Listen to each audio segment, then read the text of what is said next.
지난주에 가라지 비유에 대한 말씀을 나누었습니다. 마태복음 13장에는요, 비유가 많이 나오는데요. 네 가지 땅에 떨어진 씨 비유, 가라지 비유가 나오고요. 그 뒤에 겨자씨 비유, 누룩 비유 나옵니다. 그리고 가라지 비유에 대한 설명을 해주시고 그 다음에 나오는 비유가 밭에 감추인 보화 비유입니다. 하나님 나라 17번째 비유 7번째 시간입니다. 오늘 비유의 내용은 짧아요. 하나님 나라는 마치 밭에 감추인 보화와 같다.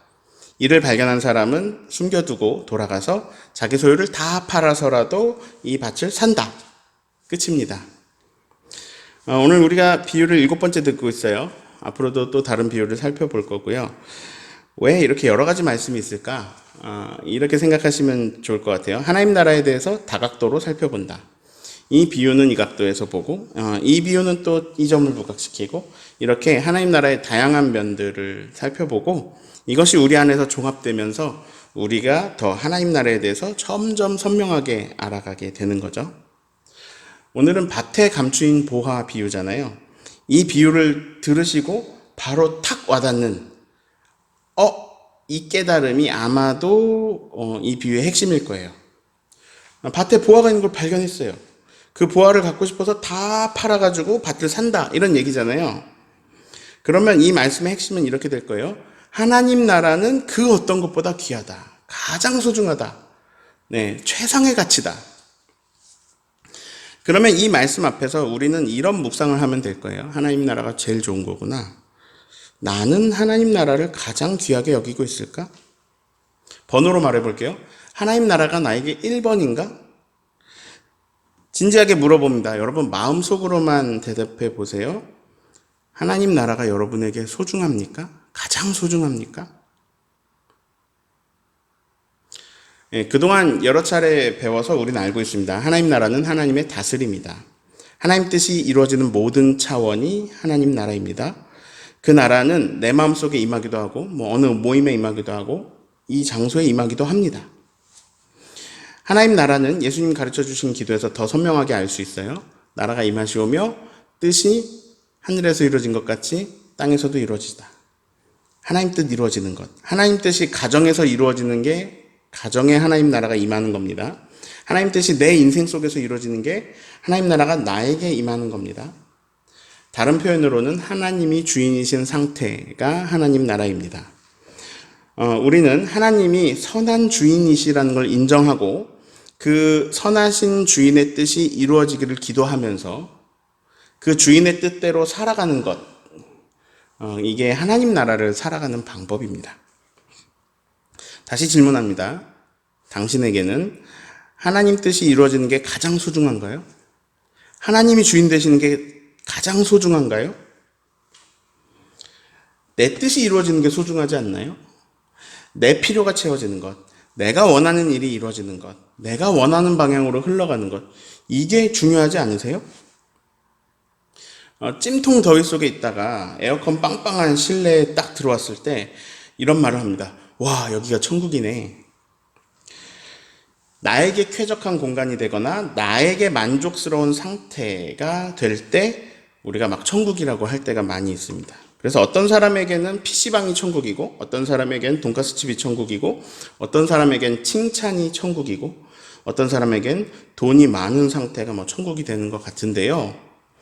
즉 누구나 나의 유토피아를 꿈꾸게 되는데요. 나의 유토피아, 내가 원하는 것이 이루어지는 상태, 내가 원하는 것이 이루어지는 장소, 그런 영역, 그런 가치관, 그런 차원, 그런 사람들, 결국 내 뜻이 이루어지는 게 좋은 거 아닐까요? 그래서 우리가 하나님 찾는 거 아닐까요? 내 뜻을 하나님이 이루어 주시면 좋겠다고 그렇게 도와달라고 하는 게 우리 기도잖아요. 그런데 하나님 뜻이 이루어지는 게 가장 소중하다고요? 하나님이 다스림이 임하는 게 가장 중요하다고요? 예수님 비유에서 말씀해 주시는 거예요. 하나님 나라가 보화야. 그게 제일 좋은 거야. 그 어떤 것보다 가장 귀하고 소중한 거야. 그런데 왜 사람들은 하나님 나라를 가장 귀하게 여기지 않을까요? 저는 오늘 말씀 속에서 이 단어에 집중해 보고 싶어요. 발견. 자, 이 발견이라는 단어하고 밀접한 표현이 또 오늘 말씀 속에 있어요. 숨겨진, 감추인. 질문합니다. 이 사람은 밭에 보화가 있는 것을 알았습니까? 몰랐습니까? 몰랐죠. 왜? 감추어져 있으니까. 그럼 밭에 보화가 원래 있었습니까? 없었습니까? 원래 있었어요. 자, 합치면 원래 있었는데 감추어져 있다. 하나님 나라는 원래 있어요. 하나님 나라는 어려운 거 아니에요. 하나님 나라 하나님이 주인이시다라는 거예요. 이건 원래 진리예요. 하나님이 모든 것의 주인이십니다. 네, 원래 그래요. 근데 그걸 누구나 알고 있느냐? 그건 아닙니다. 그럼 누구만 알고 있느냐? 그 진리를 발견한 사람만 알고 있습니다. 밭에 감춰졌다니 옛날에는 은행이 없었어요. 통장 계좌 같은 거 없었어요. 금고도 없어요. 근데 나에게 엄청난 보화가 있다? 근데 막 이걸 다 들고 다닐 수도 없고. 뭐 집을 비워야 한다거나 아니면은 뭐 전쟁에 나갈 일이 있다거나 할 때 이걸 나만 아는 장소에 보화를 묻어두는 거예요. 달란트 비유 보시면 한 달란트 받은 사람이 땅에 묻잖아요. 고대에는 보화를 땅에 묻는 일들이 있었어요. 근데 이걸 묻은 사람만 알아요. 문제는 이걸 아무한테도 알려주지 못하고 죽은 거예요. 뭐 들짐승을 만났다거나 아니면 뭐 전쟁에서 못 돌아온다거나 뭐 그런 경우들이 있겠죠. 세월은 계속 흐르고 땅 주인들은 막 계속 바뀝니다. 그러다가 어느 날 어떤 사람이 발견하게 된 거예요. 이 보화는 예전부터 그 밭에 있었어요. 근데 지금 발견한 거예요. 하나님 나라는 그와 같다. 하나님 나라는 보화예요. 원래 제일 소중한데 모르고 있었어요. 근데 지금 발견한 거예요. 지금 알게 됐어요. 자, 여기가 중요한 포인트예요. 보았냐, 못 보았냐. 신체에 장애가 있어서 보지 못하는 사람도 있죠. 여기서 보았다는 건요, 눈으로 본다는 것 이상을 이야기해요.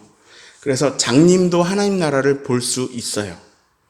오히려 알게 되었다는 표현이 더 가까울지도 모르겠어요. 하나님 나라를 알게 되었냐, 모르고 있냐의 문제예요. 밭에 감추인 보화를 본 사람하고 못 본 사람은요, 완전히 다르게 살아갑니다. 밭에 보화가 있는 걸 발견했으면요, 예전하고 똑같이 못 살아요.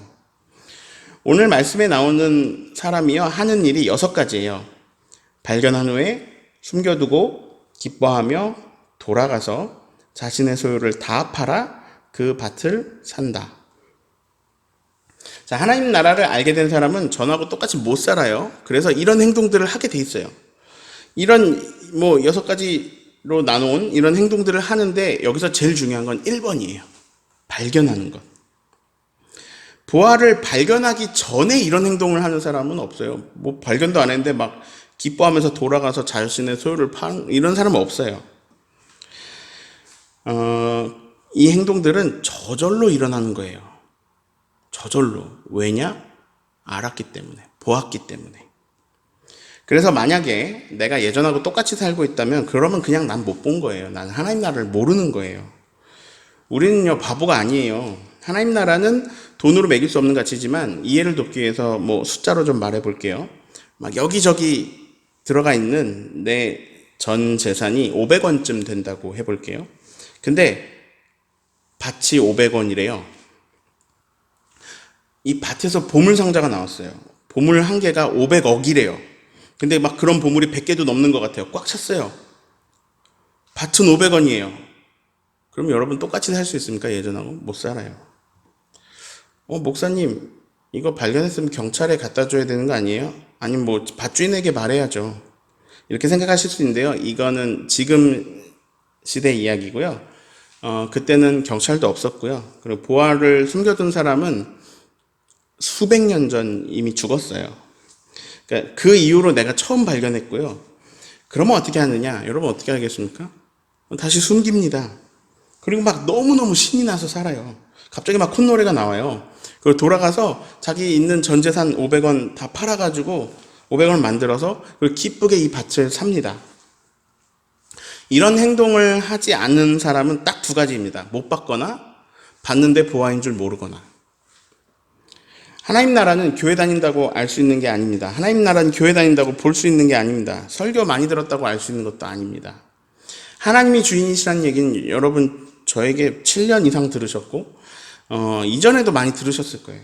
근데 이거를 정보로 들은 것과 내가 실제로 하나님의 주인이 되시는 것을 확실하게 본 것은 달라요.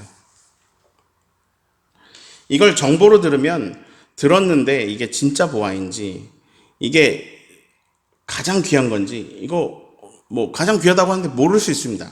안 와닿고 몰라요. 오늘 말씀은요, 스스로 진지하게 생각해야 되는 부분이 많습니다. 나는 하나님 나라를 발견했는가? 난 하나님 나라를 알게 되었는가? 나 알고 있는가? 이거 확인해 보는 방법은 되게 간단합니다. 내가 예전하고 똑같이 사는가? 아니면 하나님 나라를 소유하기 위한 행동들을 하고 있는가? 만약에 내가 이전과 똑같이 살고 있다면 그건 여러분의 잘못이 아닙니다. 왜냐하면 하나님 나라는 원래 있지만 감추어져 있거든요. 비밀스러운 부분이 있습니다. 발견을 못하면, 못 보면 그 뒤의 행동들은 전혀 나올 수 없습니다. 그래서 제일 중요한 것은 감추어진 하나님 나라를 발견하는 겁니다. 하나님의 주인 되심을 발견하는 겁니다. 그 하나님의 주인 되심을 발견하고 알게 되는 건요, 그걸 발견하는 건 어쩌면 내 영역이 아닐지도 몰라요. 그런 의미에서 제가 잘못이 없다고 말씀드린 거예요. 못 본 걸 어떻게 해요? 어디엔가 막 옛날 거부가 땅속에 숨겨둔 보화들이 있대, 이런 전설은 들었는데 난 못 봤어요. 그럼 뭐 내가 본 척 해야 되나요? 아니죠. 못 본 사람은 삶이 바뀔 수 없습니다.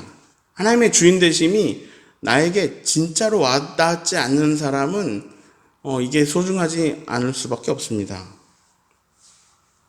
못 본 사람은 그게 얼마나 소중한 일이고, 그게 얼마나 경이로운 일이고, 그게 얼마나 감격스러운 일인지 모릅니다. 그것이 가장 소중하다는 거 이해할 수가 없죠. 바울은 다메섹으로 가는 길에서 예수님의 주인 되심을 알게 됩니다. 보았습니다. 예수님은 원래 주인이세요. 근데 바울은 온갖 율법에 다 통달한 사람이었지만 그걸 몰랐어요. 그때 깨닫게 되었어요.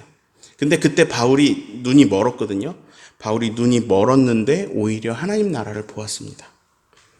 그리고 바울은 이제는 예전과는 완전히 다른 삶을 살아갑니다. 그리고 막 알아듣기 힘든 막 괴상한 말들을 합니다. 빌립보서 3장에 있는 말씀들을 나눌 텐데요. 나에게는 내 주인이신 그리스도 예수님을 아는 지식이 가장 귀하다. 나는 많은 것을 가진 사람이다. 나는 유대인이고 로마 시민권자다. 나는 그 유명한 가말리엘 선생님 밑에서 배웠고 바리새인 중에 바리새인으로 나는 율법을 철저히 지켰다. 그런데 이제 나에겐 그런 것들이 배설물 정도로밖에 안 여겨진다. 나는 그분을 위하여 내가 유익하게 여기고 자랑스러워했던 모든 것을 스스로 잃어버렸다. 나는 그렇게 그리스도를 얻었다. 내가 그분을 안다는 것이 내게는 가장 가치 있는 일이다. 예수님을 얻고 그 안에서 내가 새롭게 발견되는 게 나의 목적이다. 나는 이를 위해서 모든 것을 잃어버렸는데 상관없다. 나는 가장 귀한 것을 얻고자 한다. 나는 예수님을 알고자 한다. 나는 그 부활과 그 권능과 그 고난에 참여하심을 알고자 한다. 나는 부활을 알게 되었다. 나는 어떻게 해서든지 그 부활에 이르러야겠다. 그래서 나는 그의 죽으심까지 본받아야겠다. 나는 그 죽으심까지 본받아서 죽은 자 가운데서 부활에 이르려고 한다. 나는 하나님이 위에서 부르신 부름의 상을 향하여 그것을 목적으로, 그것을 표대로 삼아서 달려간다. 네, 아무도 시키지 않았습니다. 바울에게 그렇게 하라고 한 사람 없습니다. 근데 바울은 완전히 다른 삶을 살아갑니다. 바울은 원래 궁궐 같은 데서 막 사람들의 추앙을 받으면서 뭐 율법 가르치면서 이렇게 살 수 있었는데, 바울은 그 자기가 소중하게 여기던 모든 것을 다 잃어버리면서 진짜 보화를 얻기로 했습니다. 그 보화는 영원한 하나님의 나라입니다. 지난주 가라지 비유에서 배우셨죠? 하나님 나라는 완성을 향해 가고 있습니다. 이미 시작되었고 완성을 향해 가고 있습니다. 여기 완성은 이제 끝이 아니라 또 완전한 하나님 나라의 시작이죠. 땅은 아직 하나님 뜻이 온전하게 이루어지지 않는 차원입니다. 가라지 비유에서는 밭이라 그러고 주기도문에서는 땅이라 그러고 이제 하나님 말고 다른 것이 주인된 이 세상, 이 세상의 끝날이 옵니다. 근데 제가 미움이라 그랬죠.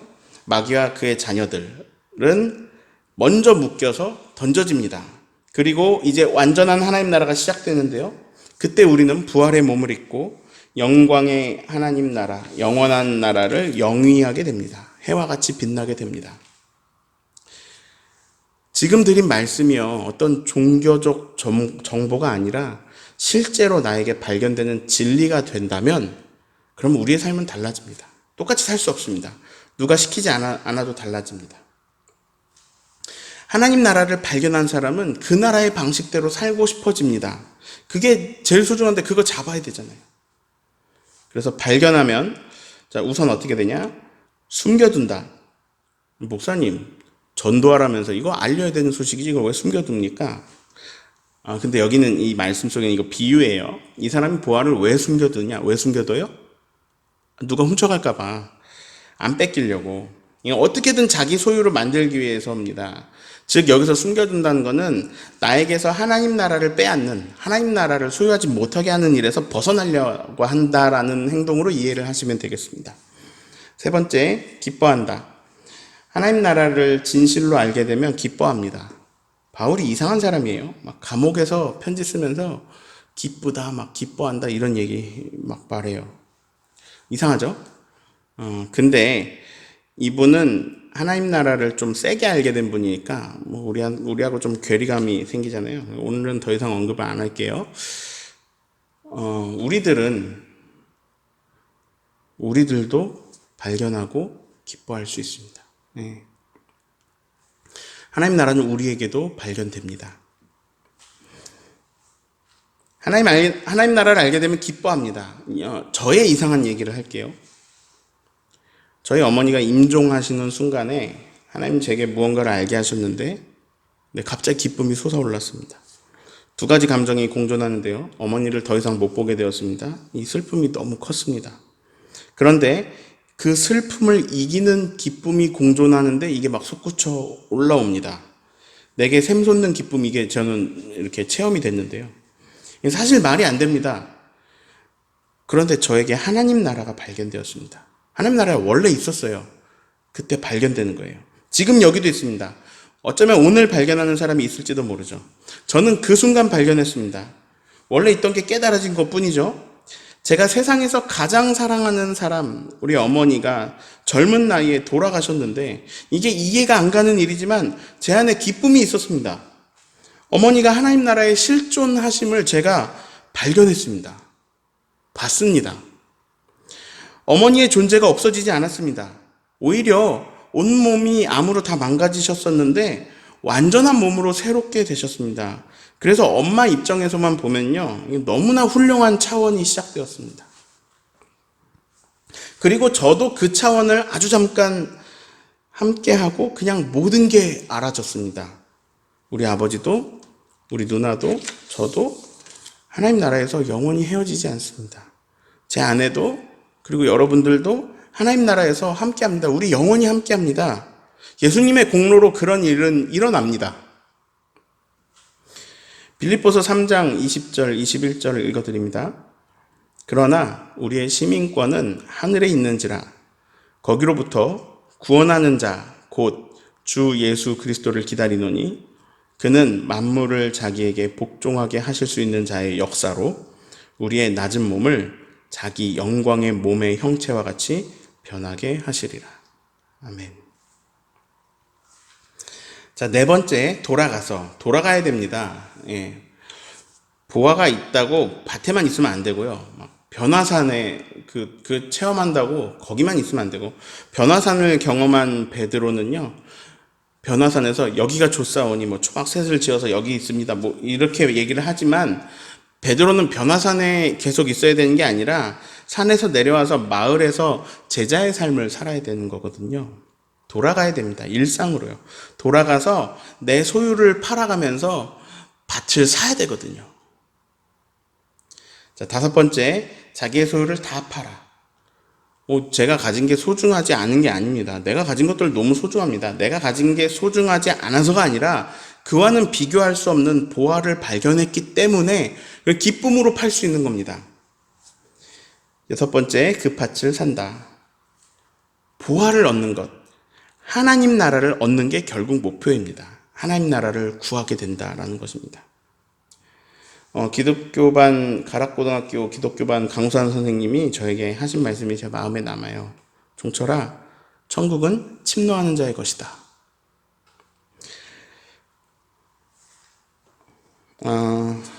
오늘 말씀 들으면서 목사님이 설교 시간마다 많이 하신 말씀이 하나님 나라는 죽은 다음에 가는 그 어떤 사후 공간을 말하는 게 아니라고 했잖아요. 그런데 오늘 죽음 이후의 이야기를 많이 하는 것 같았어요.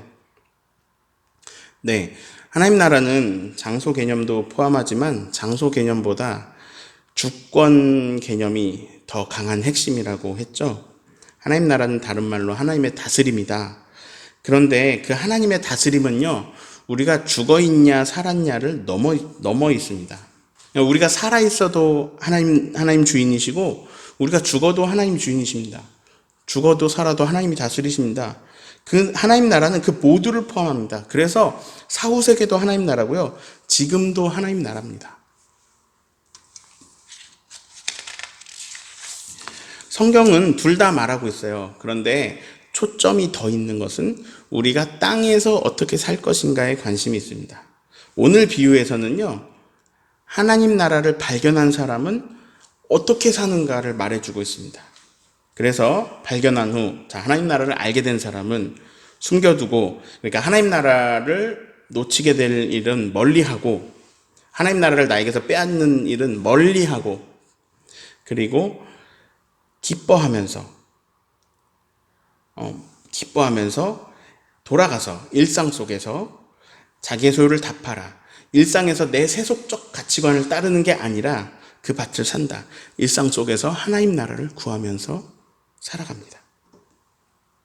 이건 저절로 일어나는 일입니다. 보게 된다면요. 내 욕구가 세속적인 욕구에서 하나님 뜻을 따르는 욕구로 저절로 변합니다. 그 나라를 발견하면요. 하나님의 주인이심을 인정하고 그분과 동행하면서 그분한테 맡기는 삶이 가장 고귀해서, 그래서 기뻐하면서 하나님과 걷게 됩니다. 주와 같이 길 가는 것 즐거운 일 아닌가. 우리 주님 걸어가신 발자취를 걷겠네. 한 걸음 한 걸음 주 예수와 함께 날마다 우리 걸어가리. 그분이 나와 함께 하시는 것, 선하신 주인이신 그분이 내 삶을 이끌어 가시는 것, 이걸 100% 확신하게 되면요, 그러면 진짜 이 찬송이 내 노래가 됩니다. 주 안에 있는 나에게 다른 근심이 있으랴. 십자가 밑에 나아가 내 짐을 풀었네. 주님을 찬송하면서 할렐루야 할렐루야. 내 앞길이 멀고 험하지만 나 주님만 따라가리. 이런 고백은, 이런 일들은 저절로 일어납니다. 중요한 건 발견하는 겁니다. 하나님 나라를 진짜 알게 되는 겁니다. 여러분, 이걸 사모하세요. 보화는 원래 있습니다. 발견한 사람은 기뻐하면서 살아갑니다. 우리가 기쁨이 너무 없이 살잖아요. 마지못해 살아요. 죽지 못해 살아요. 이런 시국을 우리가 지금 살아가고 있지만, 코로나 속에서도 하나님 나라를 발견하여서 기쁨으로 살아가는 저와 여러분 되시기를 예수님 이름으로 축원합니다. 아멘.